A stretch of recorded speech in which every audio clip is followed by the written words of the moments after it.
Here we go. Checking it out, testing, going live. See if anybody will pop in, but I'm going to do an unboxing, setup, review all the functions, menus, and review my first shoot and give you my honest first impressions of the Canon EOS R5 Mark II. I'm excited to finally get this camera. I've been anticipating it for a long time. The new autofocus, files, speed, accuracy, pre-capture, all these features to me are well worth the upgrade and allowing me to extend not only my creativity, but my career. So dive in here with me and let's get started. If you have any questions, drop them in the feed. I plan on doing many updates on this camera to keep you up to date as to how it's doing and how it's performing. But in a word, outstanding.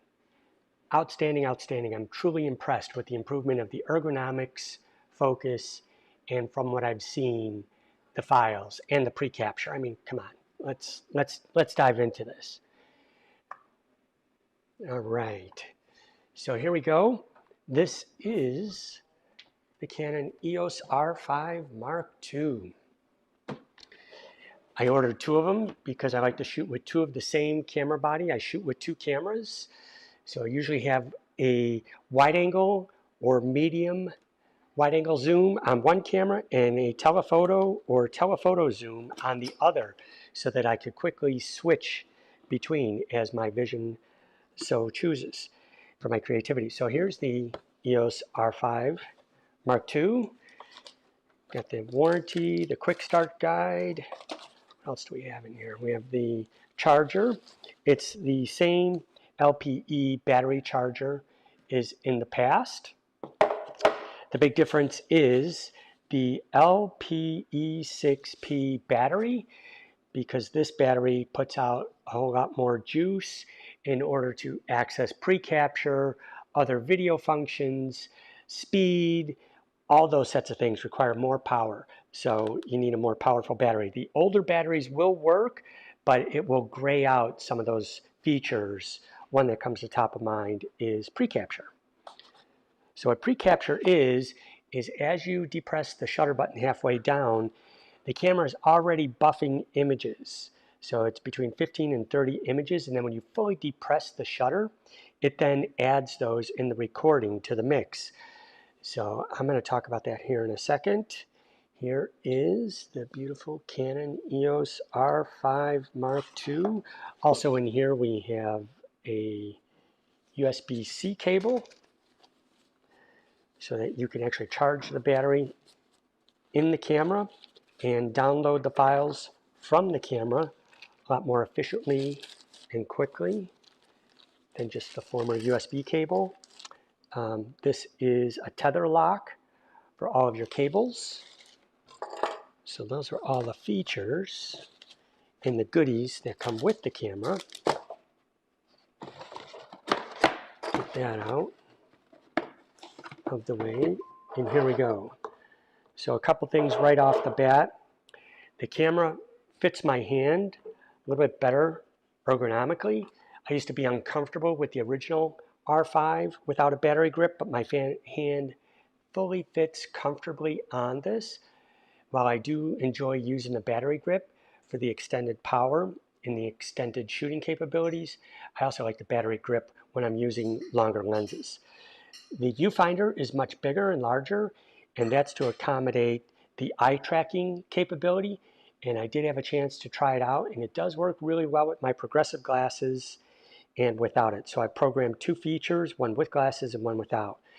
This is the multifunction shoe, and unlike the R3, it actually locks, so you're not going to lose this from rubbing up against your body.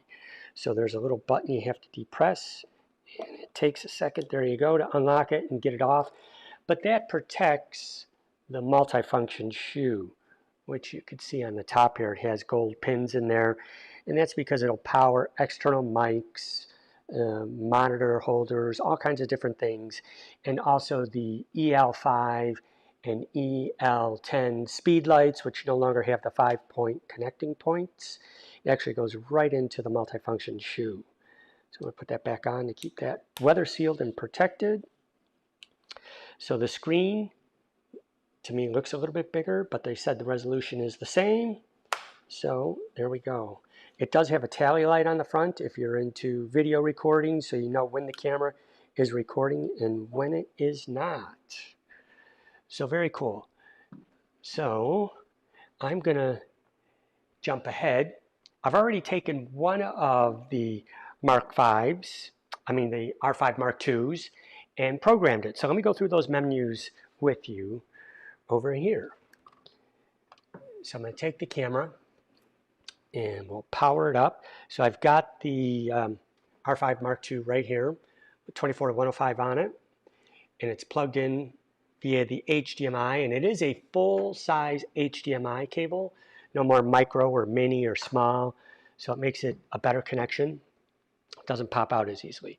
So let's pull up the camera menus. So first thing we want to do is when you get your camera and start it up, it is going to ask you to set the date and time, which is crucial. We time sync all of our cameras so that as I'm shooting, they will fall together in chronological order. Currently, I do have one EOS R3 where the clock is drifting, and it's going to have to be sent in to CPS for service because throughout the day, it is actually drifting 30, 40 seconds ahead. So I'm going to put the card in here, and then I'm going to go through my settings that we have. It's dual card slots, so it is the CF Express and an SD card. So here's my quick menu. Everything you can see is laid out in there, but let's go through the menus one at a time. We'll start right at the beginning at the red menus, and they've added a few more menus. The tabs look a little bit different. These little hashtag tabs at the top used to be numbered. Now it's just a hashtag. So your image quality, if you're using JPEG, you can ramp it up to 10, but 8 is usually really good for just a JPEG. If you're using a JPEG in camera, that is to move it quickly, but your main file is going to be RAW. So go back here, menu, and you have two card types. As I said before, you have the CF Express, which you're going to record your video to because it records data faster. And then it has the SD card slot for your second backup card slot. And I'm going to change the backup to RAW as well. And from my experience with the, oh wow, I didn't know I could do that. I can't use compact RAW on this memory card. It must not shoot fast enough because I do have the option on the CF Express to shoot RAW and compressed RAW. Oh, there we go. Now I can because the first card has to be activated. There we go. I like using compressed RAW. I really haven't noticed any degradation in quality at all because when we're in dark situations, I expose for the shadows. So if you still with Canon, which I've always done, is exposed a little bit to the right, that makes sure that you have information in your shadows and your dark tones. And as you brighten those areas, you're not introducing digital noise. So it goes back to film. Shoot for the shadows and develop for the highlights. You have enough latitude in these files to do exactly that. I'm not of the mindset of underexposing and then brightening things, unlike some other schools of thought where people like to underexpose and then develop for the shadows. But from the old school zone system with film, you expose for the shadows and develop for the highlights. You have much more information to the right. After all, 0 is 0. There's no information there, and you try and brighten it and add information there, all that does is introduce digital noise. So cropping, I do like that this is a 45 megapixel image sensor, and if I choose to at any point in time, we can go to a 1.6 crop factor. While it is basically a digital zoom, you are cropping in on the file, but what you see is what you get. So it's like having a 1.6 teleconverter built in. But remember, you are now going from a 45 megapixel file probably somewhere down to 16, 18 megapixel file. And again, if you expose properly for it, it's going to be great. So let's move right along here. So tab number 2 is all of our exposure information. If I am at an event, weddings and whatnots, I will turn anti-flicker on because a lot of the lights in the ceiling are FLV bulbs and they do flicker, or they're LED bulbs and they do flicker. And as you're shooting, sometimes you'll see partially lit bulbs and partially dim bulbs.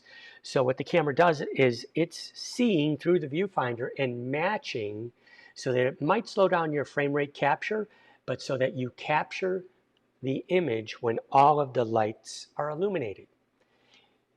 We have external speed light control, things that I like to put in my menu. But again, external speed light control only works with Canon priority flashes and not third-party flashes. Metering mode, currently I had it in spot metering, but for most general shooting, I like the full 5-zone evaluative. I will bounce between metering patterns from time to time. That's why it's in my quick menu. Detect priority, AE or AF while on. That means it's going to prioritize both the exposure and the autofocus. So let's go to tab 3. Picture style, I like fine detail. Usually it comes in standard, but it just gives you a little bit sharper, crisper JPEG preview.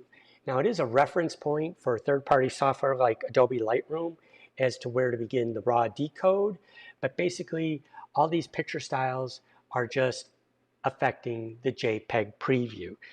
So if you want to take the JPEG preview and lift it out of the raw file, you get a really nice JPEG preview embedded in it. Then this is where these picture styles really come into play. It also comes into play with the histogram and evaluating the scene, because you are always evaluating the JPEG preview and not the actual raw file when you're looking at the files. So I like fine detail. Color space, it comes by default sRGB. Hey, if you could shoot for more information and a larger color space, do it. We have Adobe RGB workflow, so from capture to editing, monitor calibration to printing. Even our books with Graphy Studio are printed on a wider color gamut press, and they can print the Adobe RGB color space. So I don't mess with any of the other settings because they don't apply to the things that I need, so I don't mess with anything other than what I needed to do. White balance, 99% of the time I shoot in Kelvin white balance. So Kelvin is the precise color temperature. And the way you can learn Kelvin, instead of leaving everything in auto white balance, is hover over one of the presets. And you'll see daylight is 5200, shade is 7000, cloudy is 6000, tungsten is 3200, fluorescent is 4000, flash, custom white balance, and Kelvin. So just keep in mind, the higher the Kelvin number, the warmer the image is recorded. Color tone is warmer. The lower the Kelvin, the more blue the image will record. So most of the time when we're at weddings and events, I shoot at 2900 degrees Kelvin. We put a full correct-to orange gel over all of our strobes, and therefore our light matches the light in the environment, and then we don't have to worry about color shifting, meaning a bluish white foreground and an orange warm tone background.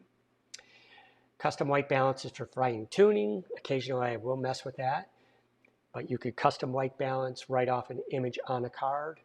White balance bracket shift I will mess with to fine tune color. If you're in, let's say, the 2900 degrees Kelvin, and sometimes these FLV bulbs are still a little bit green, we can come in here and add some points of magenta and then check our live view histogram to get our color dialed in as best as possible in camera. The rest of the information I leave as neutral. Multiple exposures, focus bracketing. again, those are things that I don't use. Now, for your drive mode, here's where it gets interesting. I was photographing wildlife, so I have it in high speed plus. So that's 30 frames per second on this camera. The interval timer is disabled. So the silent shutter mode is, if we turn that on, now the camera is completely silent, right? We could turn that off. I do like to hear a click.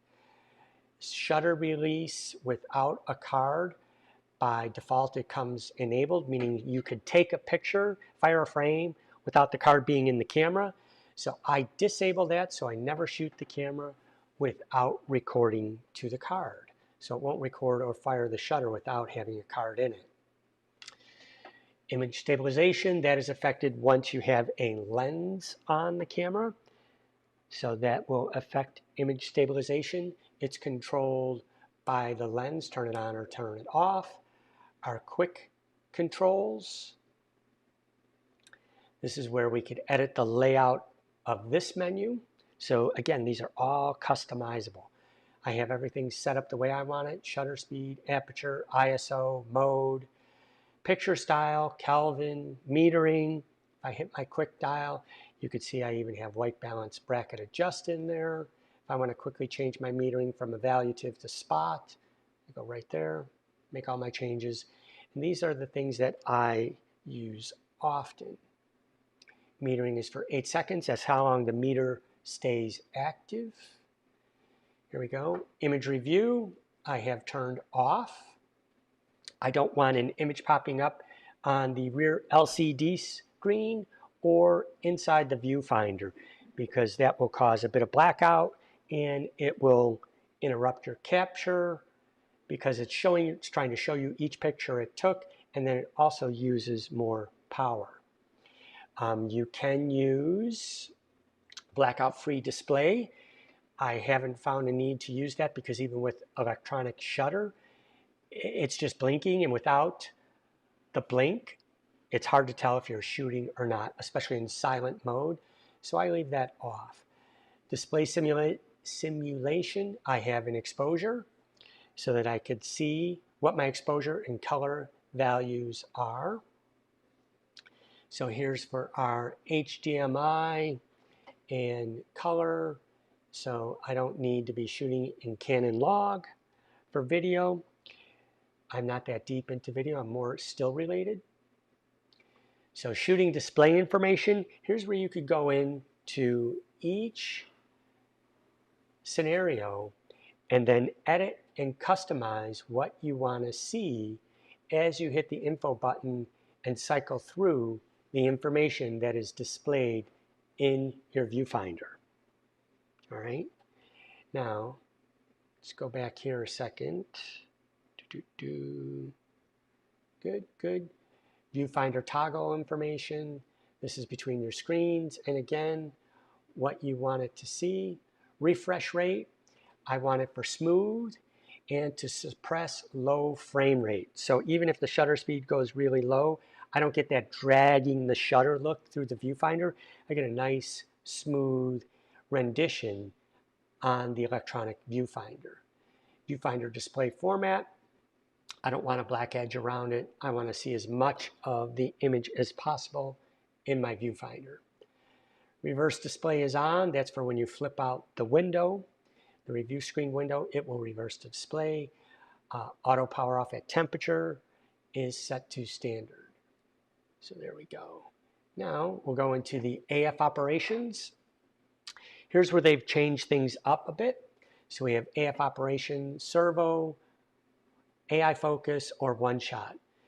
Think of AI focus as a hybrid in between. The camera's going to decide, does it need one shot or does it need to be continually focusing? The autofocus is so good with mirrorless that I have not used one shot since evolving from a DSLR. The focus will focus in low, flat light, and now that this has improved autofocus, I don't have to worry about linear items and not holding focus. It has that quad pixel focus. AF area, so this is where it's going to be for vertical, horizontal. Which of those areas am I using? And I've already gone through and selected and deselected different zones. So you can see now we have 2 rows of AF area to choose from.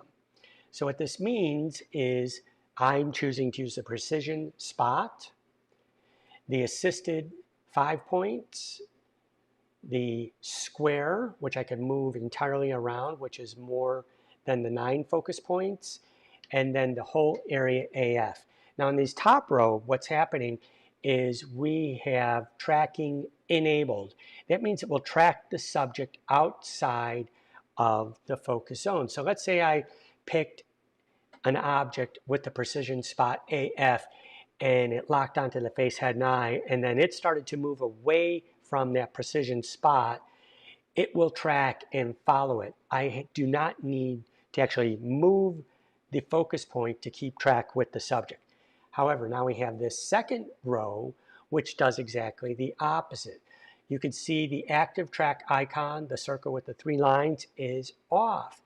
So therefore the AF area point is locked. So if I'm in a situation and I don't want it to track outside of that focus point, that's where I will use these. And I have 2 set, a precision and then the 9 point. But today I shot in whole area AF and it was phenomenal. So whole area AF servo tracking is on, right? There we go. So I know these 2 seem redundant, but you can turn them on and turn them off. So if we go back over here to whole area, you could see that it's off. So I like to leave this on for those top settings, so we will have the active tracking in that area. And in the locked ones, it is just going to stay locked on whatever I tell it to. Subject to detect, again, I've narrowed this down. I don't use auto, I don't photograph vehicles, so I just want people, animals, and none. Sometimes if I'm photographing objects, like let's say diamond rings for detail shots at a wedding, if I have one of the 2 parameters, people or animals, sometimes it hunt and pecks, so I'll turn that off and then it will go right to the subject, whatever I put that focus point on. So that's why I like to have the ability to go to none. Eye detection, I'm leaving it in auto, but you can prioritize. If you're doing a portrait session and someone's right eye is always toward the camera, closest eye to the camera is what you want to choose, you can prioritize that. But I'm letting it auto decide. You can register people, which this could come in handy. You could register people off of the card, you could take a photograph of a person, and you could register that face. So then as you're photographing throughout the event, it will find that face and the focus point will immediately jump to it. So it could be handy for speakers, could be handy for portraits, and it could be handy for weddings. Here's where we used to have a bunch of different cases, 4 different cases plus auto. They've now gone to case auto and case manual. I have adjusted case manual to slow down the tracking sensitivity. And what this means is it's actually slowing it down so my focus point doesn't quickly jump off of the subject. And then I have sped up the tracking for accelerating and decelerating. Again, birds in flight, kingfisher, something that moves very erratic and changing. Now, if you're dealing with something that doesn't change direction erratically, then you could just put that back to 0, or you could slow it down if you want, right? You can move this. But for birds in flight, I like it faster. Now, today I was experimenting between auto and my manual setting, and I gotta say, auto did an amazing job, and I was enjoying the results I was getting with auto. I gotta tell you, this camera is so quick to acquire. I'm gonna pull up some images here and show it to you. There were some birds flying by, geese, an eagle, an osprey. I was honed in on a gray blue heron fishing, and with my peripheral eye, my second eye, I saw an eagle flying overhead, and I just quickly picked the camera up and tried to find it, and it got it. And if you could frame it, it locked on so much faster, and you could see it go right to the eye so much quicker than the R5 or even the R3. On another outing, I'm going to take it out and record what I see through my viewfinder. But this is my first day with it and first outing. So let's go back to the camera, continue with the menus. So here's where you can customize the AF operation and how the camera is going to respond to what it sees. So I want to shoot when I want to shoot. So I have my priority to release, whether it's fully tack sharp or not. I want to start shooting, and I found that the autofocus can catch up. Versus if we change this to equal priority or to focus, if you put on focus, the camera will hesitate and not shoot until the image is completely in focus. Again, this is like cooking, so it's salt and pepper to your taste and what you want it to do. This is for one shot. You can prioritize one shot for more of a precision focus, on focus or release. So I'm going to set that to release. AF preview, I don't want an AF preview in the viewfinder. I want it to shoot when I pick up on something that's moving and capture the moments. Lens drive when possible, of course. We want it to always be tracking and driving the lens. I don't want it to stop and search. I want it to continually focus. AF assist beam is enabled. So if you have it and remember, AF assist beam will only work in one shot. So should you find your camera struggling and you have a flash or the AF assist beam on the camera body, it will emit. Again, this will only work if the camera is in single shot and not AF servo. Here's where you can limit your AF areas, which I had shared with you I had done. I don't need all these other focus points. I want the spot, the expanded, flexible zone 1. Flexible zone 2 is a long horizontal. Flexible zone 3 is a long skinny vertical. And then whole area AF. In this second row, you could see the lock icon. That means that wherever you put that focus mark on, it's going to lock onto it and it's not going to follow the subject away from that focus point. You can always hit the info button if you need a little bit more information, right? So this is the way I've got my focus set up, and I've programmed my buttons to switch between those.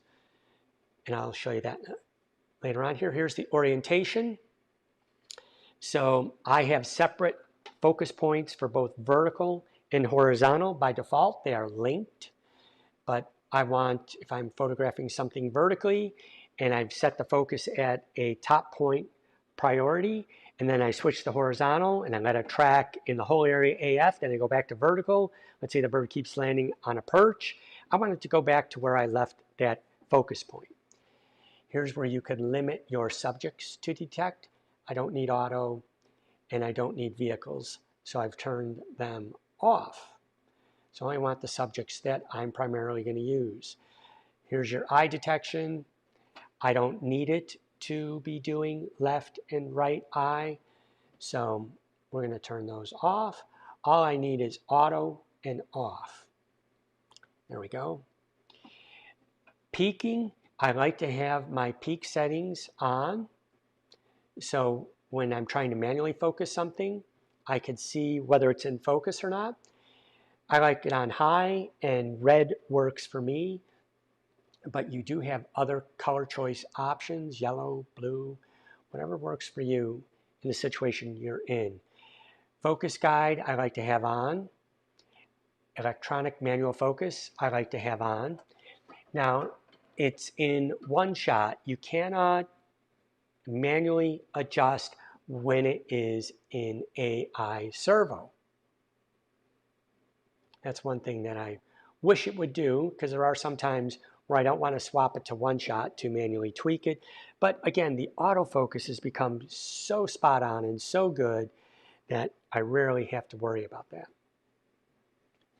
Register recall your AF related settings. So you could register all your settings and you could put them in set 1. You could name these, and then you can go to those settings whenever you need to. I don't have a need for doing that. I guess if you had multiple people using your camera, you could set up your AF related settings and then boom, pick up the camera and recall your settings. Here's your AF Smart Guide that if you scan this QR code, it will take you to a website and get more in depth of your autofocus settings. Playback. There's not much I change here in playback except for enabling playback display information. I wanted to show the histogram, right? So I want it to be the RGB value. So again, you could go through here and you could customize these, and here's where you go for, instead of default being brightness, I want the color because I'm always tweaking to make sure my color is accurate. I'm shooting in Kelvin. So all you have to do is look at the three color values, the red, green, and blue, and if they are near equal in length, that means you have good neutral color. Now in this particular sample image, it's showing you that the red channel is going to the right and touching the right side of the histogram value. That's just telling you that there's a lot of warm tones in this picture, which you can see it looks like late afternoon light on the mountainous area. Now, if I wanted to cool that off in Kelvin, you just lower the color temperature and you could bring those three values in near equal length and you'll have nice neutral color. Again, salt and pepper to taste. Here's your different settings, all the information. And I turn things on and off. So I only have on what I want to see within my viewfinder and my review. Highlight alert, I go between enable and disable at times. What this is going to do is the highlight areas will blink if it is above 255 in value, meaning it won't print or reproduce. That means that highlight information is gone. Let's say you're photographing a bird against the sky and you want to make sure you have detail in the sky. If you enable the highlight alert and it's blinking white and just the bird is not blinking white, then you know you're going to have zero information in the sky. So you need to adjust your exposure accordingly. I don't need a playback grid. Movie record time, memo auto, all the network settings, that's another tutorial in and of itself, but this is where you could connect it to your phone, to a network, to an FTP site, all that sets of things. So how to transfer it. Here are the tools. So this is something where I dive into. I record separately. So when I go into my record options, I don't do auto switch because I want to create an in-camera backup. So auto switch means it'll fill one card and then go to the next. Standard means it's just going to record to whichever card you tell it to. Multiple means it can record to both cards, and if you are tethered, then it could record also to a device or use the wireless to send it to 3 different places at one time. My movie record options are standard, so it will auto switch card for recording video. My main card is the CF Express. That's where it's going to record the largest video file, and then you get proxy files on the SD card, which would be your MP4 files. So again, that's something you need to know. Dive deeper into the manual. File numbering is continuous. You can manually reset that at any time. Clip number is continuous. File name for stills, I always customize it. So it's BBD2. This is the R5 Mark II Body 2. So when you do photograph in Adobe 1998, the first character in your custom file name becomes an underscore. So I still want to have BD in my file name. So that's why it would be underscore BD and then camera number 2. Format your card. Auto rotate by default, it's set to camera and computer, but I don't want to have to turn the camera sideways to see it because otherwise if it's horizontally, it gives you a small, thin, vertical image. So I'd rather see the whole vertical image on the back of the LCD screen. So I do the auto rotate on computer. Add rotate information. You can enable that should you rotate it for video, for vertical video shooting. Here's where we set the clock. So your time zone, daylight savings time. So we set year, month, date, second. Usually I use EOS utility to sync all my cameras to my laptop camera time.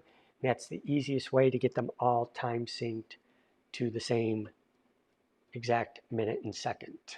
So here's all your other information. Beep is enabled, and now you have volume control, and this is where you could go in and adjust your shutter volume. It's getting louder or softer, which is new. So it's almost silent. So I like it at default too. If you turn beep off, it's going to turn these sounds off as well. Audio monitor, so headphones or the HDMI, whichever one you want it to do. Screen brightness, all of this I leave to default. I don't need to fine tune anything.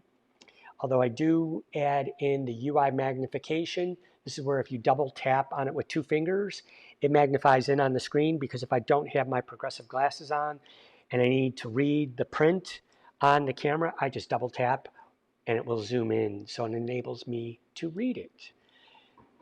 HDMI is auto for its resolution. I want the shutter to close, so the actual image sensor is protected. When I take the lens off, the mechanical shutter closes down.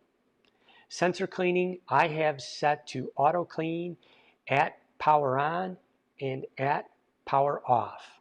I want it shaking that sensor to keep dust off. I found that works the best, at least in my scenario. I do have power saving on right now because I only have 2 of the newer batteries. While the older Canon batteries will work, remember, it will gray out certain features and functions of the camera. So you need the new battery in order to get all of the features out of the camera. Reset the camera, create your custom shooting modes, save and load your settings, which I highly recommend. So I can save these to the card. I'm going to change the file name. A little hard to do this, not being able to touch it, so I have to go manually like this. Oh, come on. Because if I turn the touch screen on the back of the camera, it will black it out for you, so you won't be able to see it. So we could go up here, and we could do BDR. Then we got to go down to the numbers. Damn it. All right, BDR. Or if you have the touch screen, you could go right to it, but I'm driving it by the joystick. And I want it to be 5. And then we'll go back to the numbers. And we'll go to I. Guess I could use the joystick. There we go. Be the R5 Mark II. And we will do camera space 2. You got to fill up all 8 characters, otherwise it will not register. So this is camera body number 2. There we go. And menu OK. Oh, pass it up again. There we go. So now that's the custom file name. OK. And it has now saved those settings to my card. I put them on my computer and I put them on Dropbox. So therefore, all my settings are everywhere I need them in case I need to register a recall. Hey Ken, thanks for popping in. Glad you're finding this of use. I know you have the R5. We helped you get that set up and dialed in. Hope you're enjoying that. Yeah, the R5 Mark II just goes to the next level. Battery info. So this is the LPE6NH. Remaining power, shutter count, performance, gives you all that information. Copyright info. Here's where you could put in your name. Copyright. I suggest to do that. So all of your files are tagged and bagged. If you want to get to the manual, here's the QR code, so you can pull it up on your phone and dive deeper into it. And then this is the new menu button, this green one, kind of olive green, not brighter green, for your custom function settings, or my menu settings, are your custom controls. And ever since I've gone to using mirrorless, I no longer use back button focus. With the digital SLR, the concept was I didn't want it to always hunt and peck because you had a fixed area of focus points and they weren't always where you wanted them to be. So you'd move the focus point and then use your back finger to focus. Well, now I just have the autofocus turn on and off by depressing the shutter button halfway, and that works for me. So I still keep AF on the shutter button. It's been working fantastic. I also have the record button, and again, you could program these buttons to anything you would like. So a lot of them I've left to default. Multifunction, that's where I can change the dial. So I push the multifunction button and I could rotate the dial to change any of my settings. Mode is still mode. AF on, this one I like a lot. So what this does is it directs the AF area selection. So by having that active, so if I pull up here, you see the AF area box, and I could actually, let's see, can we go live? Here we go. I think we could get live. Let's put the camera in a mode so we could see something. So, okay, so now you could see, second. So now you can see it tracking that focus point is there, active. So if I hit my AF on button, now that changes it to a single focus point, right? And it stays right on the subject. I push it again, it goes to the 9. And these are the locked ones. I push it again, and now it's tracking, you see? It moves, even though I have a single focus point, once it locks on that subject, there's that a hawk, see, it's finding an animal on the screen, it'll lock on, and if I move, it stays tracking with the subject, even though this is a single focus point, right? So it's staying with the subject, tracking outside of the box. Here's my 5, the center area. Now again, the same thing, it will track outside of the center focus area to pick up a subject. But this is where I'm telling it to start. And then the entire area AF. So that's why I like to have that programmed right here so that I could cycle through my AF buttons. The asterisk is to turn on the whole area AF tracking, start and stop it. If I want to stop autofocus at any point in time, I hold the AF button and that will stop autofocus. Let's say a bird lands, an eagle lands on a branch and the camera is focusing, and it's through some obstructed view, and I want it to stop. So I could push and hold in the focus selection button, and it's going to stop the AF. Then you have depth of field. I've used the set button to activate and deactivate eye control. I've changed, well, this is now by default. You used to have to change it so that the joystick, multifunction joystick, will move your focus points around. Now this is the lens function button. If I push that in, it switches between one shot and servo shot. And then lastly is your flash function controls. Now remember, flash function controls will only work with a Canon flash and not third-party flashes. I've also set these up on my video side. so you could customize your ring. So shutter speed, ISO, aperture value, and my control ring is for exposure compensation. All my cameras are set up exactly the same way. I don't mess with any of these other buttons. Touch shutter, that sometimes I have active if I'm using the review screen to touch the shutter and take the photograph. Multifunction lock. This is something where when I lock the camera, I want to lock the camera. So I have locked every feature. So when I lock it, put the button from the power switch to lock, it is locked. So I don't accidentally move anything. So yeah, 1 second here. Nikki, yes, the R5MII has a new battery for all the additional new functions. While the old battery will work, here, let's pull this up over here. I used both batteries today.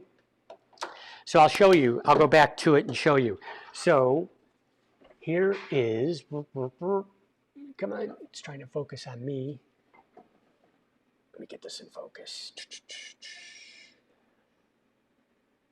So this battery is the original, and this is the LPE6NH from the R5.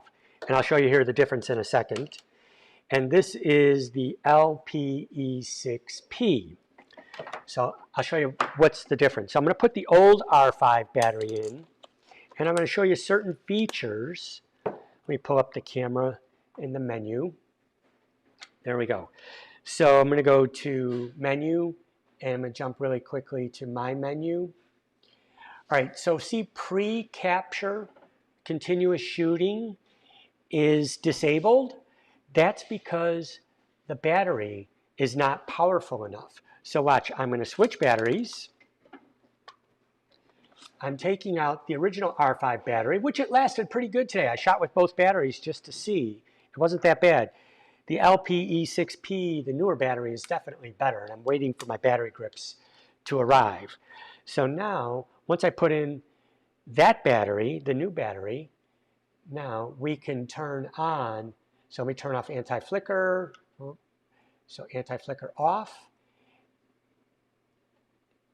and then pre-continuous shooting is enabled, right? So you do need the new battery for certain video functions, 8K, different frame rates, and all those sets of things. So yes, the new the original, oops, sorry, I'm trying to type here. The original, what is this? LPE6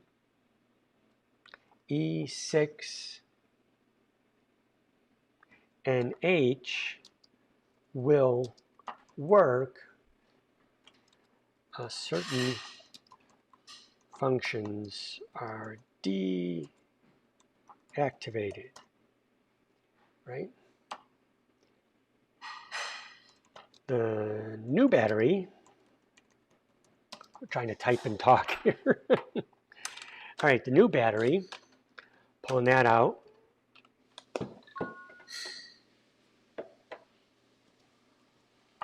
LPE6P.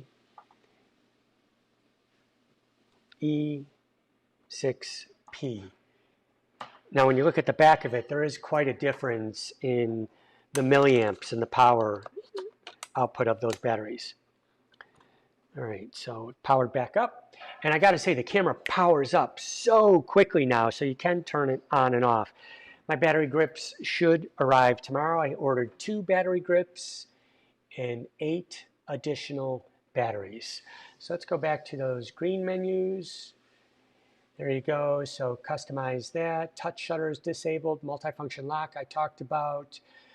Touch and drag AF. I really don't need it since they have moved the joystick is now in a much better position And ergonomically wise, my thumb falls right on it, the same way it did with the, I'm going to turn this slide off back here, with the EOS R3, which has the multifunction button. And I'll put them on the graph here, show them to you together. But here, let's do that now. So we'll switch over to this camera. You're awake. Here we go. All right. So bring this bad boy down.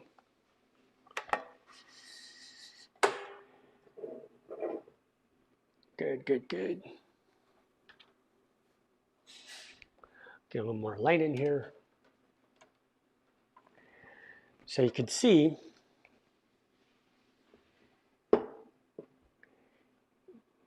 on my hand, the old R5, I had a hard time finding the joystick. So that's why I liked with the EOS 3, it had the multifunction touch button, which the EOS R1 will have, which I was hoping would have been brought over to the R5. But it's a little bit more textured, and it moves around a lot easier. You can push in, you can move it around. So ergonomically, they've improved the camera from the original R5. Let me grab the R3. Oh, I'm actually using the R3. Yep. It's in use. That's part of my video. Here we go. Yep. All right. So that gives you an idea. All right, there's our puppy Bono. Okay, again, any questions, drop them in the feed. Happy to help out. Excited to get back out and get shooting.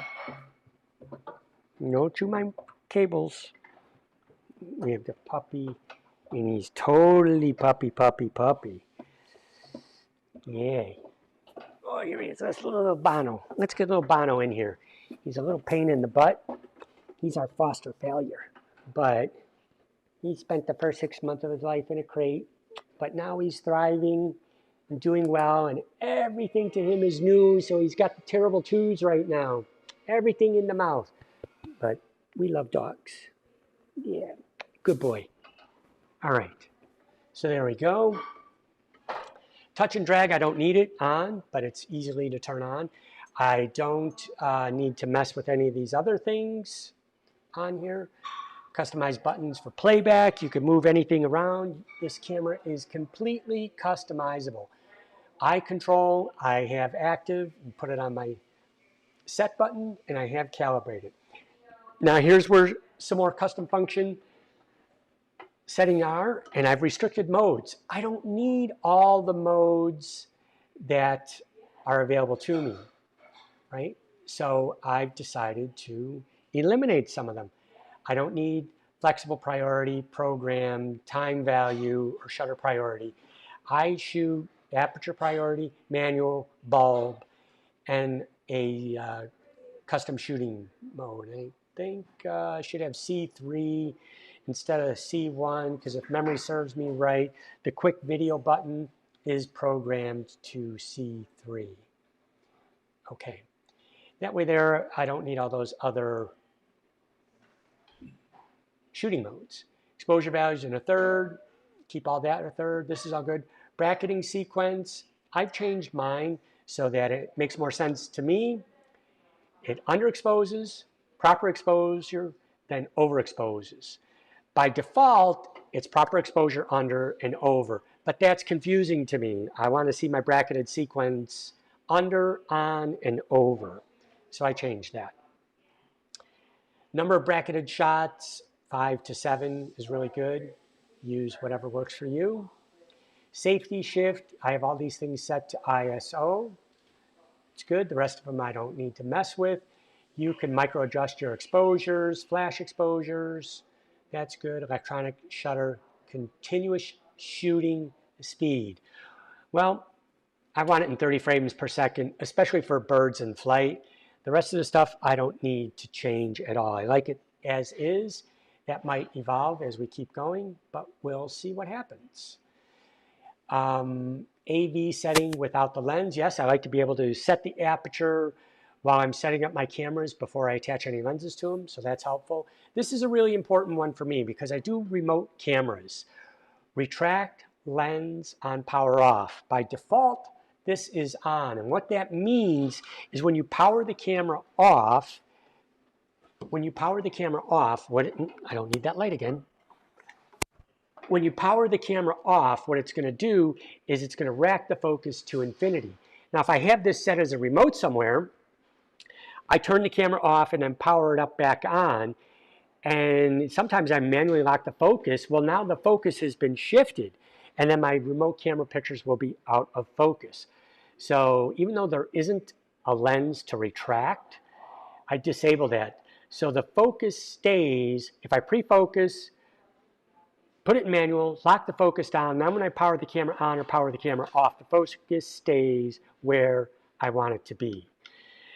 Add your IPTC information. Again, this is your caption field information, and that is available through EOS Utility. And it basically can put a caption, the who, what, when, where, why, copyright, keywords, all that information on every file. Very useful and handy to have. Now my menu. All my cameras, my R3s, now I have R3s, an R8, and now 2 R5MII. All of my menus are set up the same. So again, we check the date and time sync before every assignment. Exposure display simulation. When I'm using strobes or I'm in the studio, I turn that off so I can actually see the scene and it not be too dark when I'm using strobes or speed lights or flashes. Format the card. I do change my picture styles. I do play with white balance bracket shift. Like I said, sometimes I'm in a tungsten environment, but the bulbs really, they're not tungsten. They are FLV bulbs, but they're in the tungsten color range, or they are LED bulbs, and they're in the tungsten range, but some of them still have a green cast to it. So that's where you could go in here and fine tune it. If it's a little green, I usually find about 6 points of magenta cleans up that green. And it just makes it so much easier on the back end.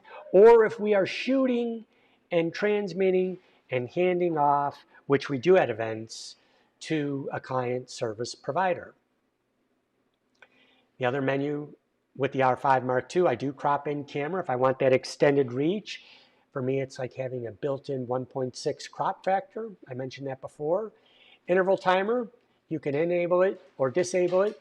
But what I really like here, what they've done with the new camera, is before it would say this function just doesn't work and wouldn't tell you why. At least now Canon has added in here what the conflict is. Oh, so I got to go into my first menu here, turn pre-continuous shooting, so pre-shooting off. Now I can use my interval timer, right? And I do use the interval timer quite often. Silent shutter is over. Electronic shutter by default has been great. I did use electronic first curtain shutter, which I was testing out some third-party flashes. That will be a different topic. But for the wildlife, I'm going to show you some images here. Electronic shutter did great. Subject to detect, right? AF setting area.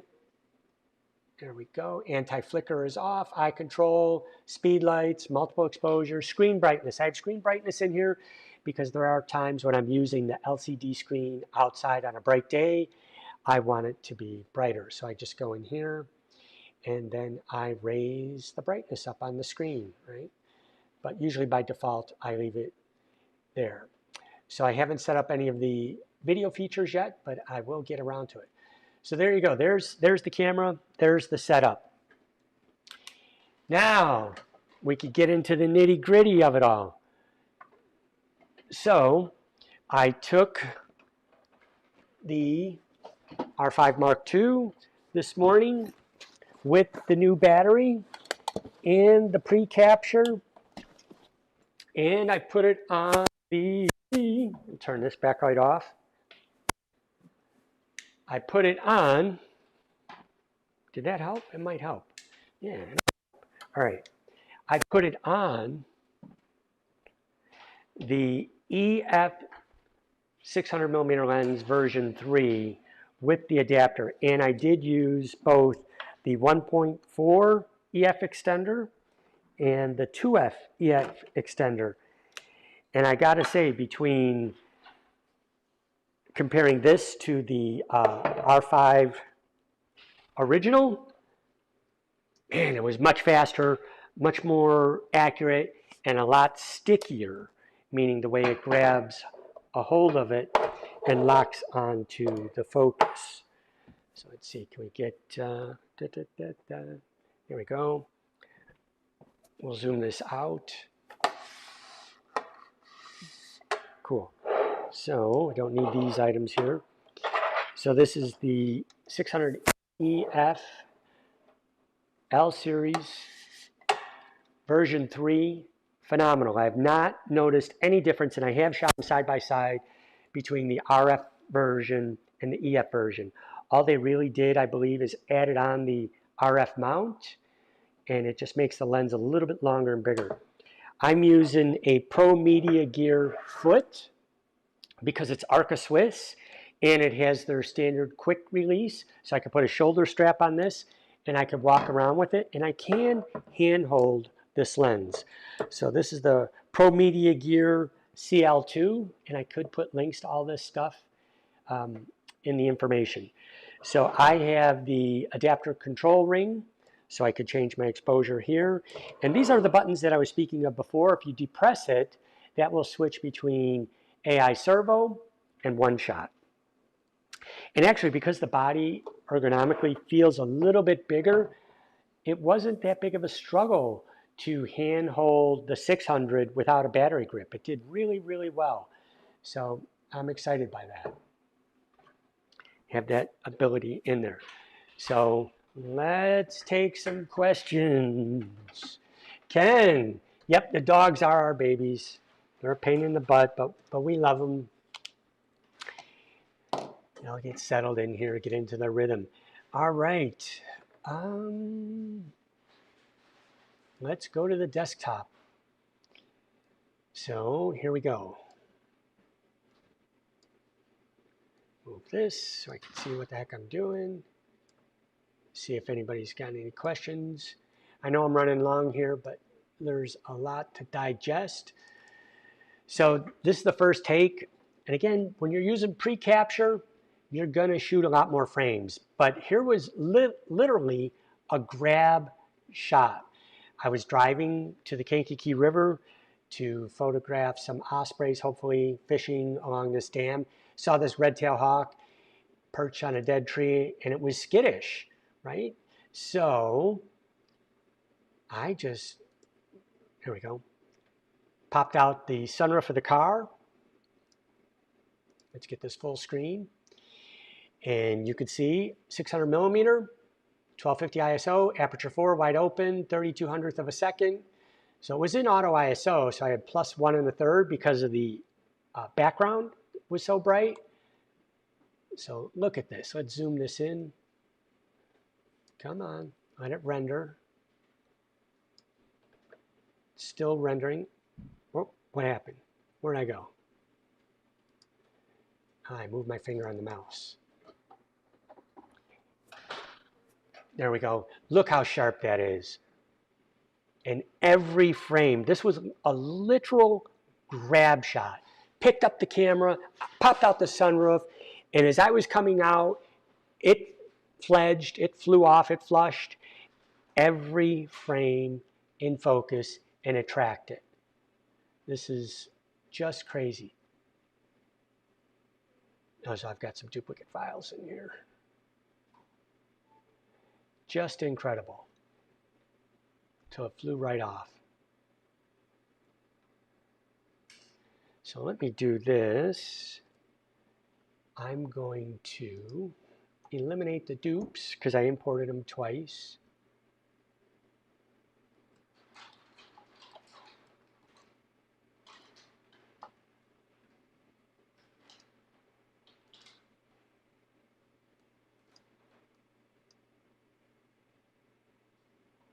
See if it finds any. No. So what about the raws. So so I'm using Photo Mechanic, and this will allow me to find the dupes. There we go. So it already selected all the duplicate files, and I'm going to put them in the trash. Photo Mechanic is, like Dawn likes to say, is like our Bible. It's open all day, every day, always. It's how we sort, keyword, caption, find, edit, email, you name it, we use it. The only thing Photo Mechanic does not do is edit your file. So let's go back up to the top here.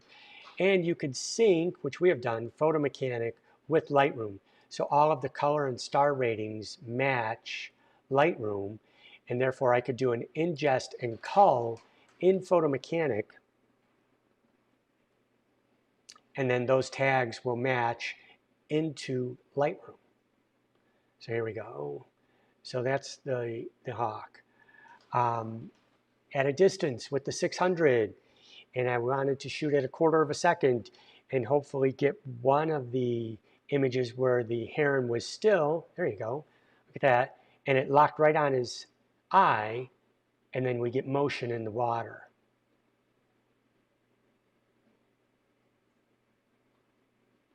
But even when he's looking at me straight ahead, you could see, I just zoomed in, it's going to take a second to render here,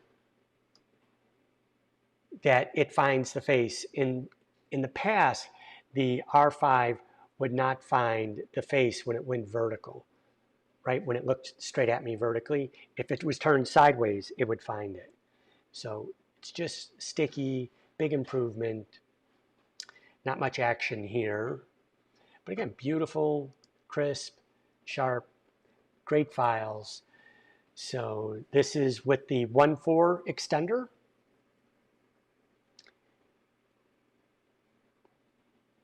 So again, just phenomenal. Great, sharp, 1.4 extender. And it's 2500 ISO. Clean, clean, clean files. Let's go down here. Now I was using pre-capture as well in case anything happened. So here was a flyby. Remember I mentioned that I'm watching this guy look for food. And then in my peripheral vision, there comes an immature eagle. And I literally whipped it up to the sky. It found the bird.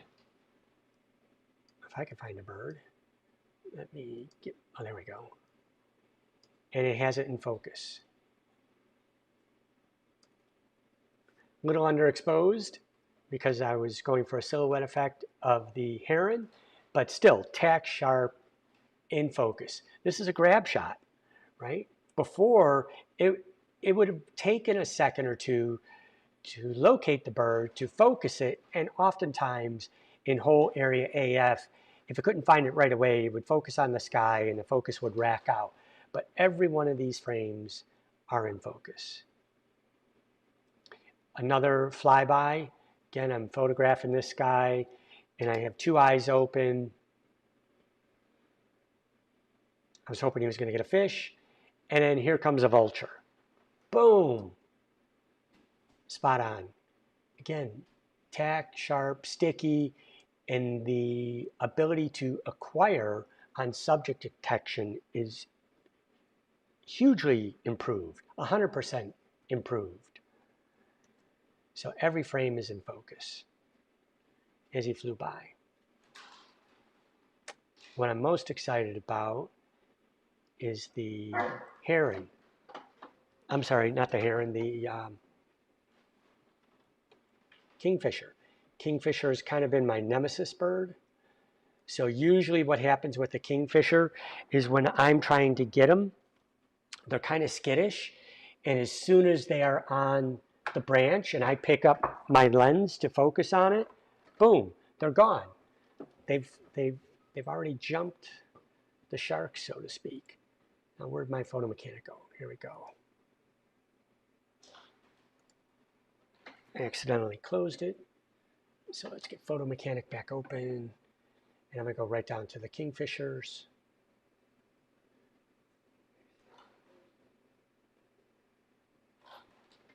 Oh, oh no. Yep, here's a black squirrel. Happen to see a black squirrel also running around. Pre-capture, fast frame rate. I mean, it just tracked this guy like nobody's business, right? Just outstanding. Around us, we have a lot of gray squirrels and red squirrels. So it was nice to see a black one. And I was hoping he would have came close. I have a ground camera set up here. And I was hoping he would have came right into the foreground to try and bury a nut or get a nut and smile at the lens, but he didn't do it. But you could try. So what happens is every time I fire my primary camera, it is firing my remote camera. So here was my remote camera setup. And this was an R5MII. I had an external battery, so it was also powering the camera, which has a battery in it, and the GoPro. And here's the Pocket Wizard, which I was using to remotely fire the camera. And I was using my phone to activate and deactivate the recording of the GoPro to try and get video at the same time. There's some really good ones down here of the squirrel. I mean, these are 100% in focus. The entire 2,900 frames, everything is in focus. Got a good shot here.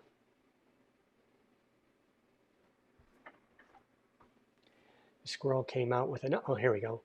With the nut and wanted to bury it. There we go. 600mm lens. Straight 6. Boom. Amazing. In every frame. Pre-capture was awesome when I was trying to get him leaping. Pre-capture is helping out a lot. Improving my timing and tracking the face. I mean, I don't know if you've ever tried photographing squirrels, but they do not hold still. Come on, further down. A lot of junk I'll throw away from the remote camera.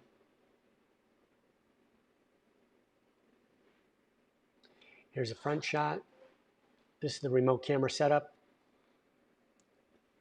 USB-C plugged into a power bank. USB-C plugged into a power bank for the GoPro. This is the Pocket Wizard Plus 4.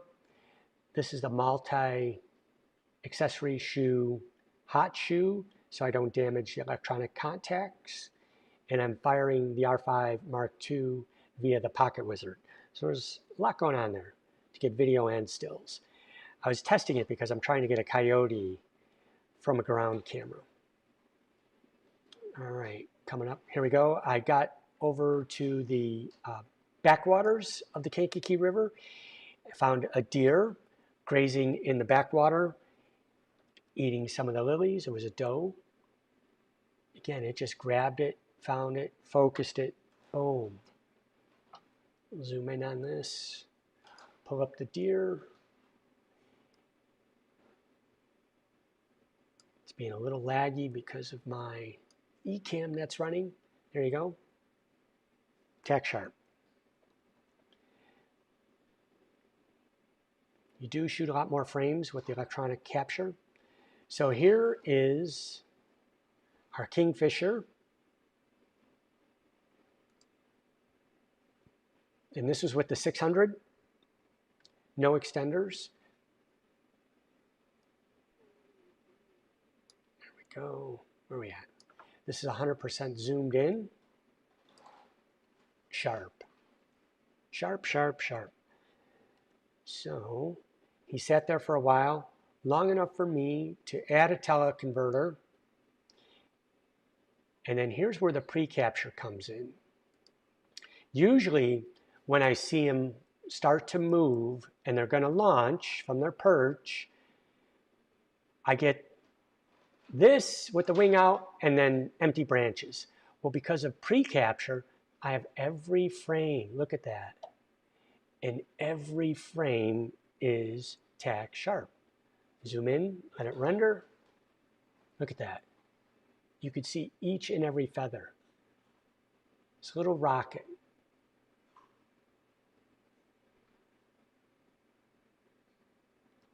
And it stayed with him till he got out of the frame. Finding an egret in low flat light, no sunlight in there. Nice contrast between the dark tones and the light tones was awesome. Another grab shot of a Canada goose. Again, you hear him coming, you turn, you react. Not great, but it gets the images. It locks on, acquires focus. Here we go. This is where, now if you photograph a lot of birds, they're habitual. If they find a perch they like, they will jump off, fish, and return to their perch. So I was able to now add on a 2x extender. So we could see, is the focus going to lag by using an EF lens with an EF to RF adapter and a 2x extender. And again, it's spot on. It's holding focus, holding focus. Oh, going too fast. There we go. I'm going to catch up. We'll punch in, zoom in, 100% zoom. Come on, move over.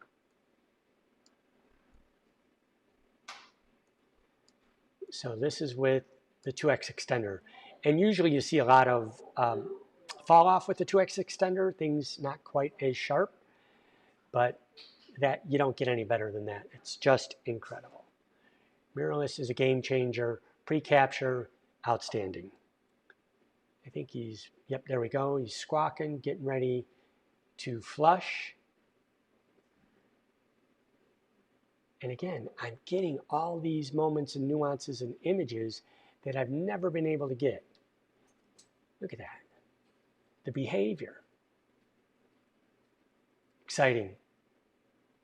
Now, I won't use 30 frames per second at a wedding. I don't need that kind of frame rate. I don't need pre-capture. So I will tune the camera down for that.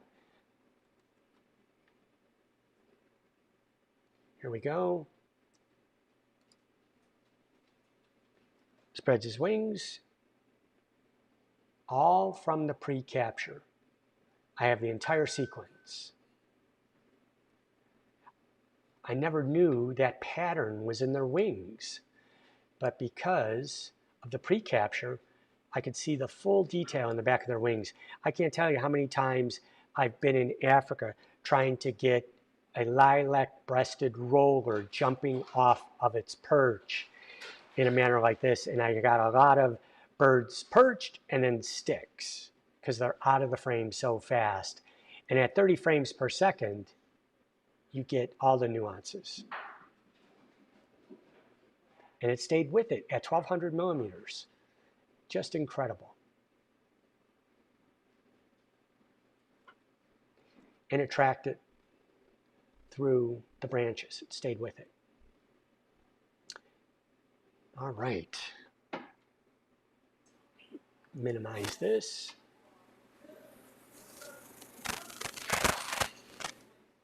And bring it back here.